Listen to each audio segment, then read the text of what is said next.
नमस्कार। आकाशवाणी कटक आंचलिक संवाद पढ़ुछंती उदयनाथ स्वाई। मुख्य संवाद उत्कर्ष ओडिशा मेक इन ओडिशा सम्मेलन में 145 बुझामणा पत्र स्वाक्षरित होइथिबा मुख्यमंत्री सूचना। 12,99,000 कोटी टंकार पुंजी निवेश प्रस्ताव। सुभद्रा योजनार लाभार्थी शुण सुभद्रा कुह सुभद्रा और सुभद्रा सेतु नहीं सरकार घोषणा।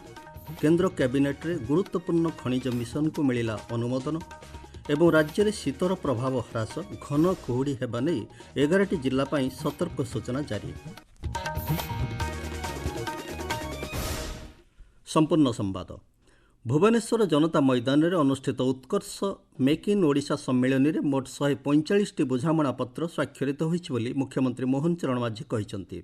एथिरे पाखापाखि 12,99,000 कोटी टंकार पुंजी निवेश प्रस्ताव आसीचे। मुख्यमंत्री कहते एही निवेश द्वारा राज्य में प्राय 8,94,000 निजुक्ति सुजोग सृष्टि हेबा सह सामाजिक और अर्थनैतिक अभिवृद्धि हेबो। दुई दुनिया Utkarsh Odisha make in Odisha conclave आम पाई अपार सफलता आनी देछि। एही सम्मेलन रे समुदाय 145टी राजीनामा एमओयू स्वाक्षरित होइछि।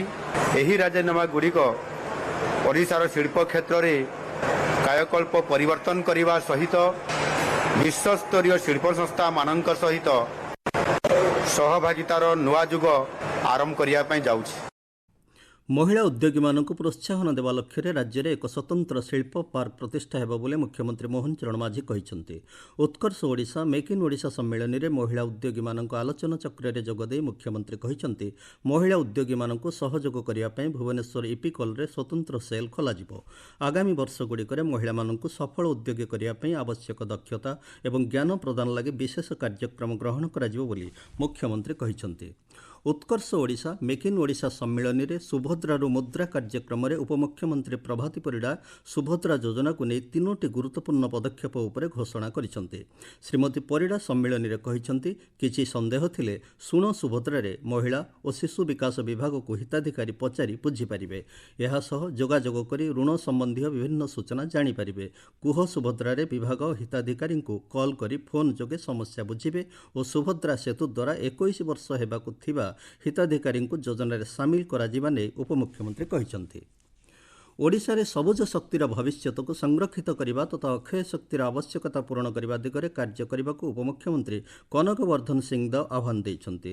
उत्कर्ष ओडिशा सम्मेलन में जोगदे श्री सिंहदेव कहते ओडिशा शक्ति क्षेत्र में विकास पई एक व्यापक एवं भविष्यत चिंताधारार आभिमुख्य ग्रहण करिछि।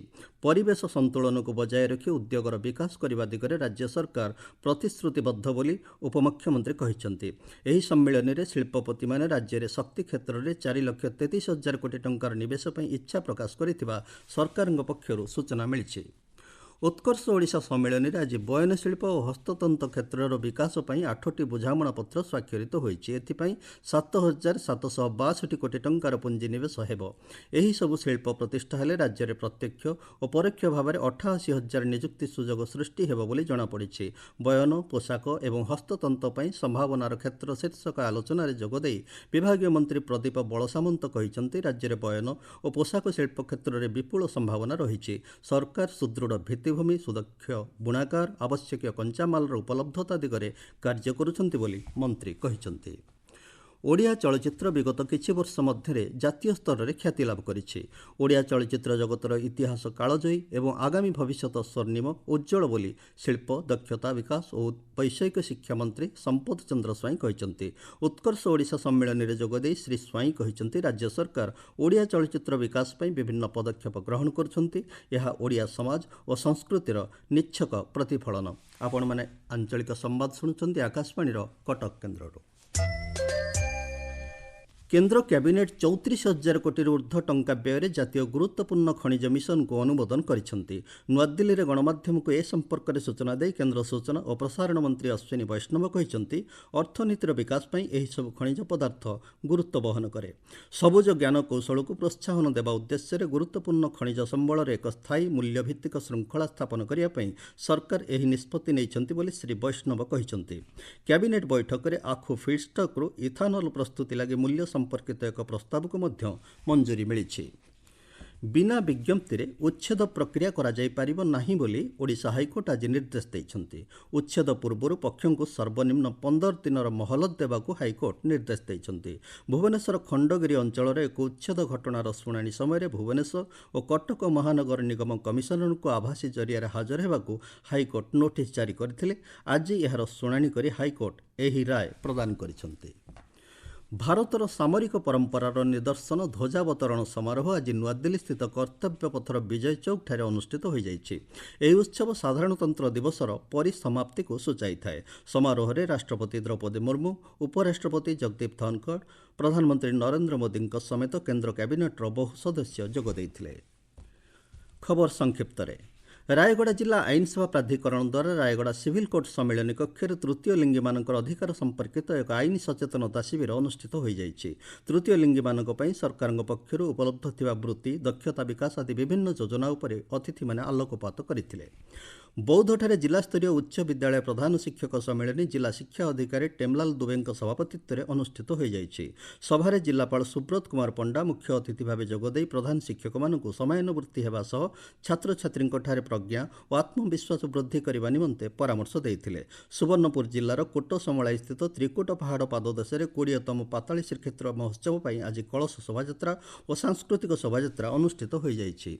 ଗଞ୍ଜାମ ଜିଲ୍ଲା ଛତ୍ରପୁରସ୍ଥିତ ଜଉଗଡ଼ ସମ୍ମିଳନୀ କକ୍ଷରେ ଜିଲ୍ଲାପାଳ ଦିବ୍ୟଜ୍ୟୋତି ପରିଡ଼ାଙ୍କ ଅଧ୍ୟକ୍ଷତାରେ ମୁଖ୍ୟମନ୍ତ୍ରୀ କୃଷି ଯୋଜନା ଅନ୍ତର୍ଗତ ବ୍ୟାଙ୍କ ଅଧିକାରୀ ଓ କୃଷି ଉଦ୍ୟୋଗୀମାନଙ୍କୁ ନେଇ ଏକ କର୍ମଶାଳା ଅନୁଷ୍ଠିତ ହୋଇଯାଇଛି। କଟକ ଜବାହରଲାଲ ନେହେରୁ ଇଣ୍ଡୋର ଷ୍ଟାଡିୟମଠାରେ କେନ୍ଦ୍ର ସରକାରଙ୍କ ଗ୍ରାମ୍ୟ ଉଦ୍ୟୋଗ ବିକାଶ ଯୋଜନାରେ ଖଦି ବିପ୍ଳବ ସ୍ୱତନ୍ତ୍ର କାର୍ଯ୍ୟକ୍ରମ ଅନୁଷ୍ଠିତ ହୋଇଯାଇଛି।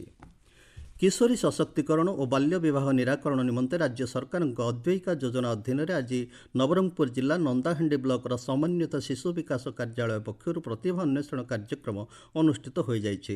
ସମାଜରେ ସ୍ୱତନ୍ତ୍ର ପରିଚୟ ସେମାନେ ସୃଷ୍ଟି କରିପାରିଛନ୍ତି ବୋଲି କାର୍ଯ୍ୟକ୍ରମରେ ଜିଲ୍ଲାପାଳ ଶୁଭଙ୍କର ମହାପାତ୍ର ମତ ରଖିଥିଲେ।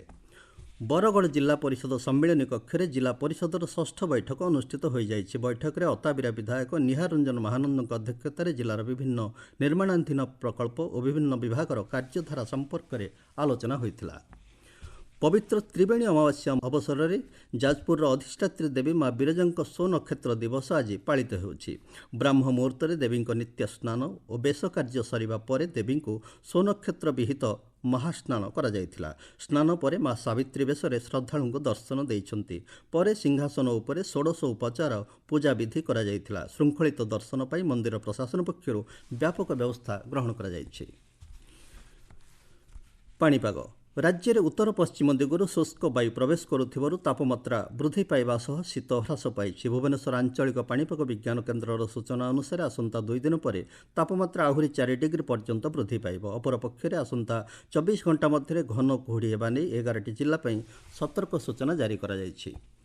ହକି ଇଣ୍ଡିଆ ଲିଗ୍ର ପୁରୁଷ ବର୍ଗରେ ରାଉରକେଲା ବିର୍ସା ମୁଣ୍ଡା ଷ୍ଟାଡିୟମରେ ସୁରମା ହକି କ୍ଲବ ଓ ସାଚି ବେଙ୍ଗଲ ଟାଇଗର୍ସ ମଧ୍ୟରେ ମ୍ୟାଚ୍ ଜାରି ରହିଛି। ସମ୍ବାଦ ପ୍ରସ୍ତୁତି ହେବା ବେଳକୁ ସୁରମା ହକି କ୍ଲବ 1-0 ଗୋଲରେ ଆଗୁଆ ରହିଛି। ଅନ୍ୟ ଏକ ମ୍ୟାଚ୍ ରାତି 8:15 ୟୁପି ରୁଦ୍ରାସ ଓ ତାମିଲନାଡୁ ଡ୍ରାଗନ୍ସ ମଧ୍ୟରେ ଅନୁଷ୍ଠିତ ହେବ। ଆଜିର ଲିଗ୍ ପର୍ଯ୍ୟାୟ ମ୍ୟାଚ୍ ପରେ ସେମିଫାଇନାଲ୍ ତାଲିକା ଚୂଡ଼ାନ୍ତ ହେବ। ସମ୍ବଲପୁର ବୀର ସୁରେନ୍ଦ୍ର ସାଏ ଷ୍ଟାଡିୟମରେ ସର୍ବଭାରତୀୟ 23 ବର୍ଷରୁ କମ୍ କର୍ଣ୍ଣେଲ ସିକେ ନାଇଡୁ ଟ୍ରଫିର ଏକ ମ୍ୟାଚ୍ ଆସନ୍ତା ମାସ ଫେବୃଆରୀ 1 ତାରିଖରୁ 4 ତାରିଖ ପର୍ଯ୍ୟନ୍ତ ଓଡ଼ିଶା ଓ ଚଣ୍ଡିଗଡ଼ ମଧ୍ୟରେ ଖେଳାଯିବ। ଓଡ଼ିଶା କ୍ରିକେଟ୍ ଆସୋସିଏସନ୍ ପକ୍ଷରୁ ସମ୍ବଲପୁର ଜିଲ୍ଲା କ୍ରିକେଟ୍ ସଂସଦର ସହଯୋଗରେ ଏହା ଆୟୋଜିତ ହେବାକୁ ଥିବାବେଳେ ପ୍ରସ୍ତୁତି ଚୂଡ଼ାନ୍ତ ପର୍ଯ୍ୟାୟରେ ପହଞ୍ଚିଛି। ଉତ୍ତରାଖଣ୍ଡର ଡେରାଡୁନ୍ସ୍ଥିତ ରାଜୀବ ଗାନ୍ଧୀ ଆନ୍ତର୍ଜାତୀୟ କ୍ରିକେଟ୍ ଷ୍ଟାଡିୟମରେ ଗତକାଲିଠାରୁ 38ତମ ଜାତୀୟ କ୍ରୀଡ଼ା ପ୍ରତିଯୋଗିତା ଆରମ୍ଭ ହୋଇଛି। 18 ଦିନ ଧରି ଅନୁଷ୍ଠିତ ଏହି କ୍ରୀଡ଼ା ମହୋତ୍ସବରେ ପ୍ରାୟ 10,000 ଖେଳାଳି ଏବଂ 38 ଦଳର କର୍ମକର୍ତ୍ତା ଅଂଶଗ୍ରହଣ କରିଛନ୍ତି। ଓଡ଼ିଶାରୁ 302 ଜଣ କ୍ରୀଡ଼ାବିତ୍ 26ଟି ବର୍ଗରେ ଅଂଶଗ୍ରହଣ କରୁଛନ୍ତି। ମୁଖ୍ୟ ସମ୍ବାଦ ପୁଣିଥରେ ଉତ୍କର୍ଷ ଓଡ଼ିଶା ମେକ୍ ଇନ୍ ଓଡ଼ିଶା ସମ୍ମିଳନୀରେ 145ଟି ବୁଝାମଣାପତ୍ର ସ୍ୱାକ୍ଷରିତ ହୋଇଥିବା ମୁଖ୍ୟମନ୍ତ୍ରୀଙ୍କ ସୂଚନା। 12,99,000 କୋଟି ଟଙ୍କାର ପୁଞ୍ଜିନିବେଶ ପ୍ରସ୍ତାବ। ସୁଭଦ୍ରା ଯୋଜନାର ଲାଭାର୍ଥୀଙ୍କ ପାଇଁ ଶୁଣ ସୁଭଦ୍ରା, କୁହ ସୁଭଦ୍ରା ଓ ସୁଭଦ୍ରା ସେତୁ ନେଇ ସରକାରଙ୍କ ଘୋଷଣା। କେନ୍ଦ୍ର କ୍ୟାବିନେଟ୍ରେ ଗୁରୁତ୍ୱପୂର୍ଣ୍ଣ ଖଣିଜ ମିଶନକୁ ମିଳିଲା ଅନୁମୋଦନ। ଏବଂ ରାଜ୍ୟରେ ଶୀତର ପ୍ରଭାବ ହ୍ରାସ, ଘନ କୁହୁଡ଼ି ହେବା ନେଇ 11ଟି ଜିଲ୍ଲା ପାଇଁ ସତର୍କ ସୂଚନା ଜାରି। ଆଞ୍ଚଳିକ ସମ୍ବାଦ ଆଜି ପାଇଁ ଏତିକିରେ ଶେଷ ହେଲା। ନମସ୍କାର।